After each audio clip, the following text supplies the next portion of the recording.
How many of you are 100% satisfied with your round kick? The answer should be 0 because there is always room for improvement, and maybe unless you're somebody like Buakaw or one of these top kickers, Tao and Chai, who you look at them and go, wow, that's pretty close to perfect. Aside from those guys, we can always have tips to improve. Today I'm gonna have for you 7 easy ways that you can all of a sudden start feeling like your round kick is on point and start kicking like a real Thai fighter.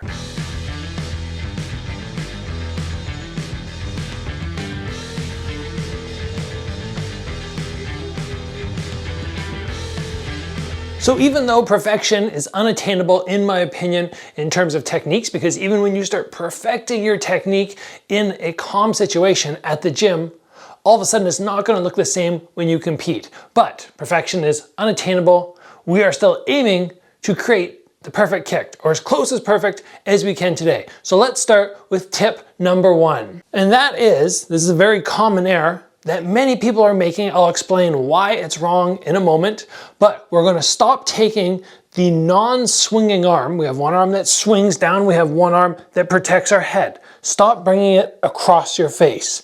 Many people are already not doing this. If you're training proper Muay Thai, if you're somebody who's at a gym and you go, okay, I'm throwing this across here to protect my head from punches, you're misguided, I'm gonna say, in terms of a kick is lengthy.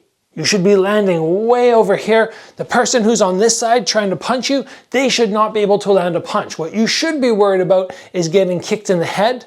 And then in terms of body mechanics, if I throw my body this direction, but I'm taking this arm and swinging it the opposite direction, you're fighting your own body. It is counterintuitive to have things moving opposite directions. We want this arm to pull backwards so that when I kick, I draw extra force from this arm and it can protect my head so nobody can bash me in the face with their foot at the same time. Punches do not matter at that range. Tip number 2 to improve your kick is stop telegraphing. I see so many North American fighters standing like this and they take this little double step beforehand. Yes, it increases your kicking power, no doubt. I'm not saying it doesn't. I'm saying that if you come towards me like this, right away I'm gonna see you move and I'm gonna either throw my front kick or I'm just gonna step back. I'm definitely not gonna stand my ground and let you kick me in the arm. So stop telegraphing those kicks. If you want to disguise it or you want to close range like that,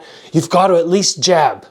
But I wouldn't pick it up and then drop it and kick. I would just push forward and then explode into my round kick. That is the way you will see all the high-level Thai fighters executing their kicks. Tip number 3, and a very common mistake that beginners make, hips and shoulders move together. I do not have my hip move forward, but draw my shoulder backwards. I see this all the time when people round kick, kind of like this. It should be the whole body moves forward. So you think that these two are locked in place together, and as you start your kick, they move in sequence. It'll make everything flow so much more than, again, like we said before with this arm crossing in front.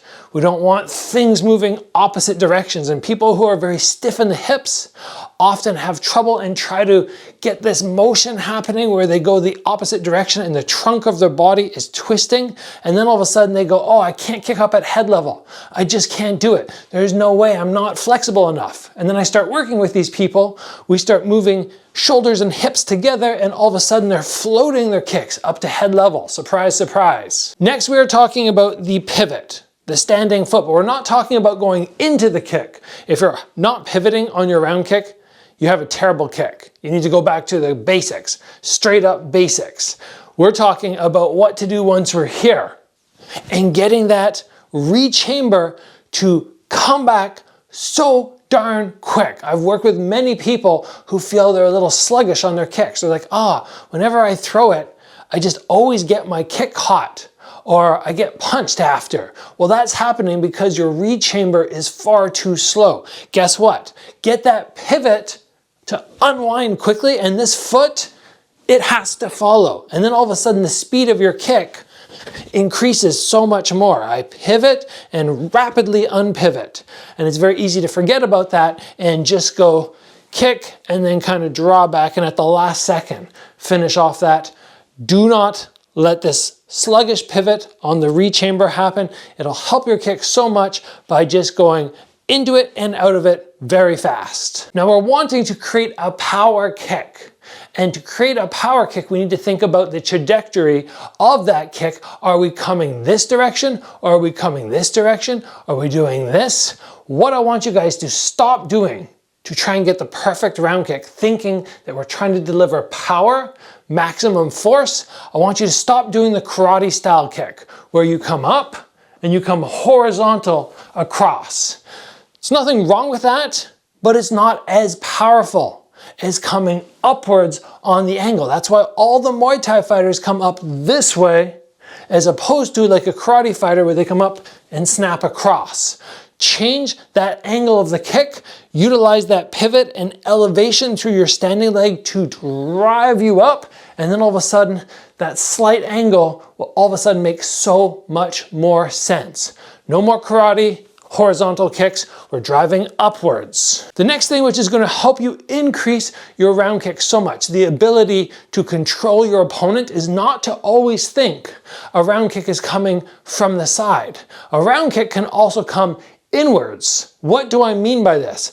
If you land, when you hit your opponent right now, you're straight. Your opponent's going to move to the side. If I can land right now when I hit my opponent, I can move them backwards. This will create a number of benefits for me. Number one, if they try to rush me, they're going to end up getting hurt more because that round kick is just going to slam into their ribs. There is no straight line forward right here.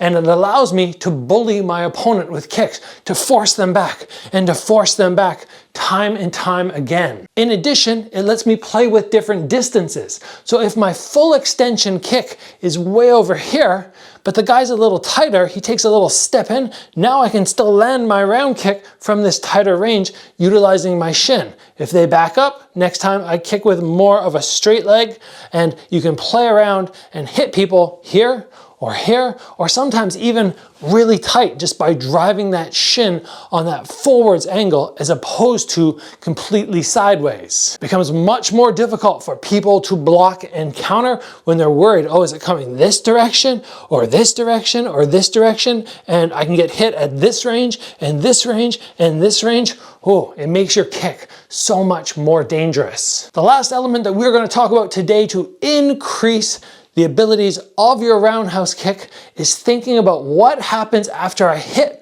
my opponent. Again, many people find their kick gets caught or they're getting jammed up. They're not rechambering fast enough. What you can do in addition, sometimes, not every time, is flip your round kick to a front kick and then draw it back. You will see Sanchai do this time and time again for a number of reasons. One of the ones that works so well for him from his southpaw stance is he blasts in his front kick, he turns it. If they happen to catch his round kick, he can snake his way out, but now he's in a front kick position to stop the person if they decide to rush him. So I can't go through on my round kick if I'm shadow boxing because it does not allow me to practice this. So I pivot and then I turn and I draw my knee from this extension position back into here, ready for the front kick or ready to just rechamber. And that pivot, which we already talked about, comes into play even more now. It's got to be really fast from here to here and down.